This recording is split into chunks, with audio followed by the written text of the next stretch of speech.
안녕하세요. 포유 환율연구소입니다.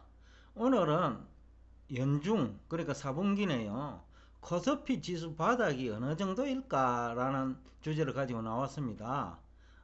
고점은 여러분들이 많이 얘기하는데, 그러니까 4천 간다, 아니면 3,600 간다, 이런 얘기가 많는데, 순서를 따지면 제가 볼 때는 2,500에서 2,800선까지 조정이 먼저 오리라고 봅니다. 그 다음에 이제 3,500이나 600 가는 거는 올해 일어날지 아니면 내년에 일어날지는 모르겠는데, 일단 순서는 2,500에서 2,800선대까지 그 하락하는 것이 먼저다. 이유는 이제 여러 가지입니다. 우선 바깥 요인을 보면 미국은 신규 고용 인구 수가 이제 툭 떨어지잖아요. 3분기 성장률도 2분기 6.5%에서 3% 안팎 내지는 그 이하까지 떨어질 거예요. 그러면 이제 또 분위기는 험악해지지요, 그죠? 또 거품 논쟁 얘기 나올 거예요. 그런데 이제 그거는 미국 얘기고, 중국도 만만치 않습니다. 오히려 저는 중국이 더 문제라고 보는데, 2분기 성장률은 6.5%인데 이제 미국도 6.5%인데 성장의 질이 다른 거예요. 우선은 다국적 기업이 중국의 경우 이제 중국 GDP 기여도가 높잖아요. 그런데 중국 기업은 그 기여도가 낮을 거예요. 그래서 중국 정부가 지준율 인하를 한 거죠. 그러니까 그게 증거죠. 그 중국 기업이 어렵다는 증거예요. 그러니까 이제 중국 쪽이 3분기에는 더 실망스러울 거예요. 그래서 이제 외부 변수는 그렇고, 그 다음에 이제 내부 변수도 만만치 않아요. 코로나 사태가 이제 너무 장기간 지속되는 거예요.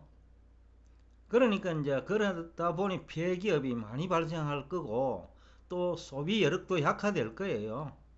그 문제 이제 존재하는 거고, 그 다음에 이제 한국산 제품 중국 시장 점유율이 점점 둔화됩니다.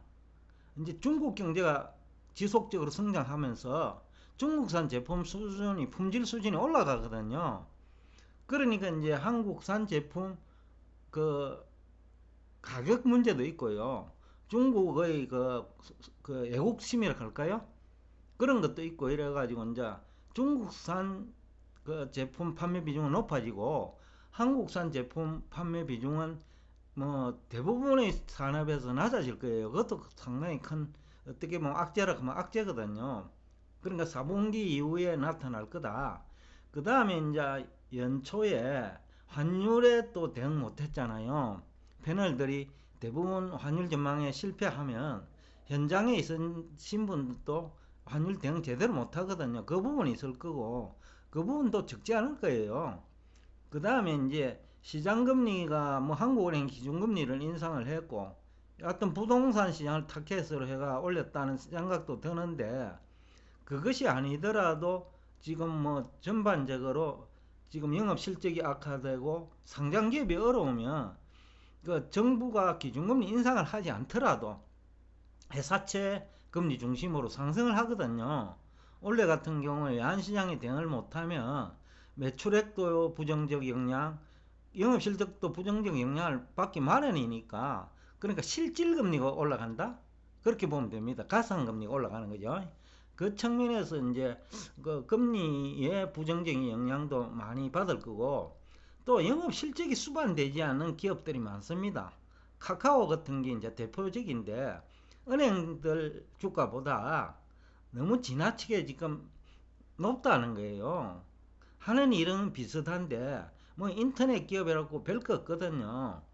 물론 이제 뭐 인터넷 그 코로나 사태가 지속되면서 인터넷 쪽으로 그 다음에 거래는 많이 일어나겠지만은, 근본적으로 시대 흐름은 대출도 아니고 투자 내지는 금융상품 개발 쪽으로 가는데, 그 능력은 뭐 은행이나 인터넷 은행이나 수준이 비슷하다고 보거든요. 왜냐하면 전문가들 수준이 환율을 얘기하는 거 보면 비슷하거든요. 금리 얘기하는 것도 마찬가지입니다. 제가 이제 금리 얘기도 이제 뭐 며칠 전에 얘기를 했는데, 금리 제대로 아는 사람이 없다라는 거예요. 제가 이제 신한은행에 그 뭐 많이 노출된 사람입니다, 언론에. 그분 금리 얘기를 하는 거 보고 실망했거든요. 쉽게 하면 금리 개념도 모르더라는 거죠. 개념 모르면요, 금리 결정 원리 모릅니다. 그러니까 그분도 그렇고, 그러니까 뭐 그분이 능력 있는 사람으로 인정받은 사람이 그 정도면 나머지도 마찬가지예요. 그러면 외환 상품도 개발해도 실패보고, 그거는 원래 입증했잖아요, 그죠? 환율 예측 능력이 빗나가면 결국 환율 상품 개발하면 손해보거든요. 금리 잘 모르면 금리 상품 개발하면 손해봐요. 그 다음에 그거다가 지금 시가총액 대비 이제 1등 기업과 2등 기업이 삼성전자와 그 다음에 하이닉스인데, 메모리 이제 반도체 가격 하락이 지금 경기 불황과 함께 뭐 이어질 수밖에 없어요. 그러니까 이제 그 문제, 그 다음에 이제 그러다 보니까 지난해 그러니까 상반기까지만 하더라도 반도체 경기가 좋았잖아요. 그러니까 그것 때문에 시장 평균 주가 수익률이 낮아진 거예요. 그런데 다수 기업들은 어렵는데 그 시가총액 1위, 2위 기업의 영업실적이 크게 개선되니까 다른 기업들도 마치 개선된 것처럼 착각을 주는 거예요. 근데 이제 반도체 경기가 뭐 가격이 10%만 하락하더라도 뭐 전체적으로 이제 시장 평균 주가 수익률은 높아지거든요. 주가 수익률이 높아진다는 것은 주가 과대평가됐다는 얘기예요. 그런 측면도 있고요. 또 이제 다른 얘기를 하면 이게 어떻게 보면 더 중요할 것 같은데, 그 미국의 테이퍼링보다도 오히려 중요할 것 같아요. 증시 내에서 화폐 유통 속도 둔화입니다. 이것이 이제 올해 초와 비교를 하면 하루 평균 거래 대금이 1월은 26조 원이었어요. 근데 7월은 13조 원입니다. 완전히 반토막 났잖아요. 그러니까 쉽게 하면 증시 내에서 화폐 유통 속도가 반토막 났다는 거예요. 이 정도는 앞으로 점점 둔화될 거예요. 2019년 12월이 5조 원이었거든요. 하루 평균 거래 대금이. 그러면 아직도 2배 이상이죠. 그죠? 그러니까 뭐 10배만 된다 하더라도 또 30% 정도 둔화되잖아요. 어떻게 보면 미국 테이퍼링보다도 우리나라 증시 내에서 화폐 유통 속도 둔화입니다. 왜 이런 현상이 생기느냐 하면요, 제가 판단할 적에는 그 연초 2월 이후 시장금리 상승에 대비를 못한 거예요. 그러니까 은행주에 투자해야 될 시기에 금리가 상승하면 불이익을 받는 기업들에 투자를 한 거예요. 패널들이 안내를 잘 못했다고 볼 수밖에 없는데, 그러다 보니까 이제 다수가 주가 지수는 상승했는데 투자 손실이 발생하잖아요. 투자 손실이 발생하면요, 회전 속도가 둔화됩니다. 왜냐하면 손절매 하락하니까 답답하단 말입니다. 그렇다고 손절매를 해가 다른데 투자하려고 보니 마땅히 눈에 보이는 게 없는 거예요. 또 거기다 경기 불황이 오잖아요. 그죠? 경기 불황이라기보다 성장률이 둔화되잖아요. 그러니까 이제 정시 내에서 화폐 유통 속도는 점점 둔화되죠. 그러니까 고객 예탁금이 60조 원 있어 봐야 그 유통 속도가 둔화되면 주가 하락은 피할 수 없거든요. 그러니까 고객 예탁금 규모가 중요한 게 아니고 정시 내에서 화폐 유통 속도가 더 중요한 거예요. 그러니까 테이퍼링보다는 훨씬 중요한 거예요, 이게. 근데 이제 우리 국내 전문가들은 자꾸 테이퍼링 얘기를 하고 기준금리 인상 시기를 얘기한단 말이에요. 고용 얘기를 하고 핵심은 정시 내에서 화폐 유통 속도 둔화예요. 그러면 주가 하락은 피할 수 없거든요. 그래서 그걸 이제 지금 얘기하시는 분은 거의 없는데, 포유 환율 연구소 측면에서 이제 화폐 유통 속도가 얼마나 중요한지 여러분이 아마 4분기 안에 깨달을 것입니다. 그리고 테이퍼링도 그렇게 중요하지 않다는 것을 미국 경제의 경우에는 또 여러분이 깨달을 것입니다. 왜냐하면 화폐 유통 속도가 더 중요하거든요. 경기가 살아나면 또 재정 정책을 하면 화폐 유통 속도가 살아납니다. 그러니까 대피령은 걱정할 필요가 없다는 얘기를 내가 지난 시간에 한 것 같거든요. 그런 측면에서 또 의미가 있고, 또 다른 이유는 이제 선거 시즌이잖아요. 대통령 선거.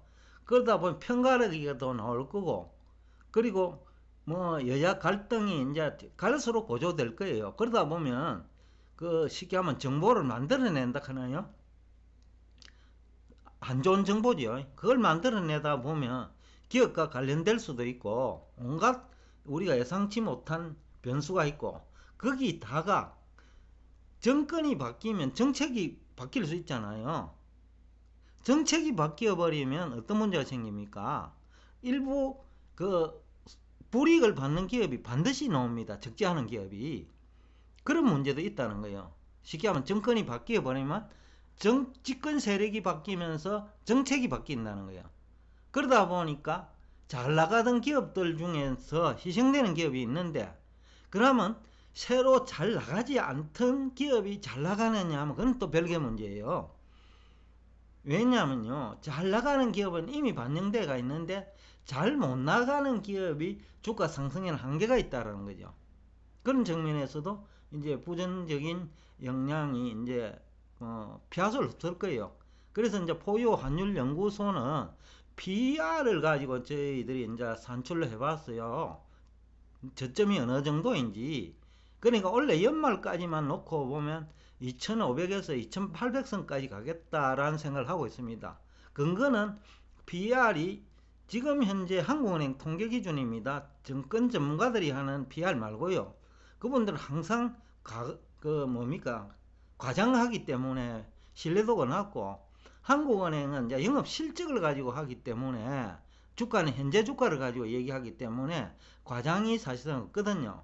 그런데 18배인데 과거 2007년에 이 비율이 9배였단 말이에요. 그러면 약 2배잖아요.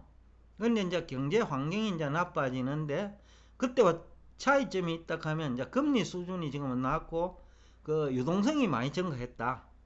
그렇기 때문에 그 반토막은 나지 않을 거라는 거죠. 반토막은 나지 않지만은, 그러나 화폐 유통 속도 둔화되는 것을 감안하면, 정시 내에서 화폐 유통 속도 둔화입니다. 그걸 감안하면 15배까지는 내려갈 수 있다. 그러면 15배면 그 약 한 20% 가까이 되잖아요. 15%에서 20%. 그 정도면 이제 주가 지수가 고점을 뭐 3,300을 보더라도 약 한 500, 600 되잖아요. 그러면 이제 2,700, 600 나온다는 거죠. 그렇게 이제 보면 그 정도 나온다 바닥은. 그러나 순서는 저점이 먼저다. 고점보다는. 원래 연말까지만 놓고 보면. 여튼 오늘도 끝까지 들어줘서 대단히 감사합니다. 다음에는 좀 더 긍정적인 얘기를 또 가지고 여러분과 그 대화를 나누도록 하겠습니다. 감사합니다. 이거는 홍보 안 하셔도 됩니다.